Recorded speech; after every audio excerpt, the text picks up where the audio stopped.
Thank you guys for this wonderful movie in pretty harsh times. We need something uplifting, and I really enjoyed it. And then I thought with you, was there something, maybe not your prom, but was there an event you had to go and you were a little bit reluctant or nervous to go? Do you remember something big like that in your life? And at the end, maybe all was good? Well, I mean, my prom in high school, I was, gay, but not fully out and in love with a boy that I went to high school with, who actually lives in Berlin now, by the way. Oh, wow. Uh, and I took a girl to prom because I felt like that was the thing that I needed to do.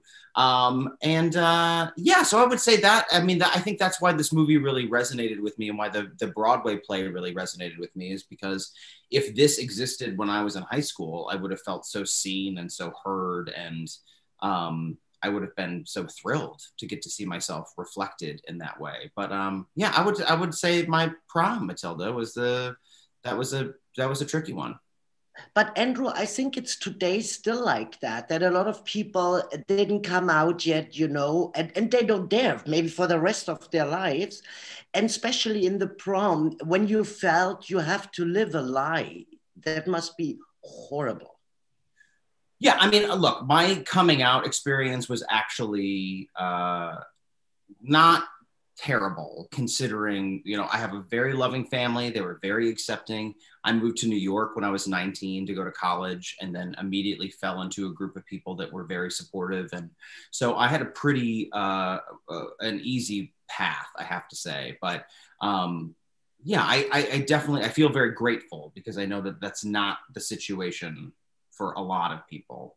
And that's another reason why I think this film is so, it's sort of timeless, in that this is always going to be something. Coming out is not a conversation you have once. Coming out is something you have to say again and again and again. And every new group of people that you meet, you have to reintroduce that concept to people.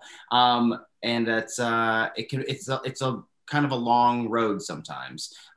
So I think that this movie is a great step in a great direction. Absolutely. Keegan, how is it for you? Because you know about all these things. How do you support people, who say, oh, I can't go out, it could ruin my career and things like that? Do you have talks like that, Keegan, with colleagues or friends?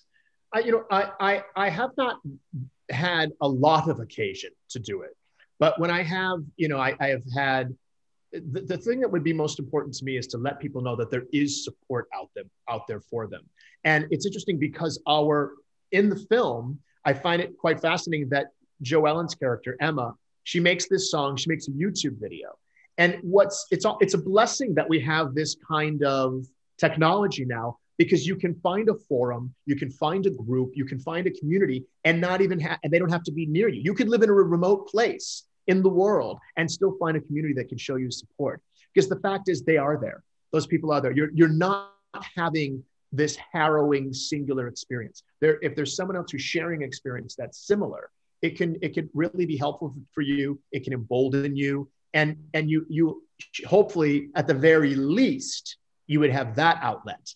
And then maybe you can find, funny, if you lived in Kansas City, Missouri, and then you found somebody in Ethiopia who had a similar experience to you, maybe, who knows, that person might know somebody near you, or you can travel to a place that's near you, where I think that it's seeking out those networks and being proactive to say, there must be others like me. And this film is telling you, yes, there are others like you.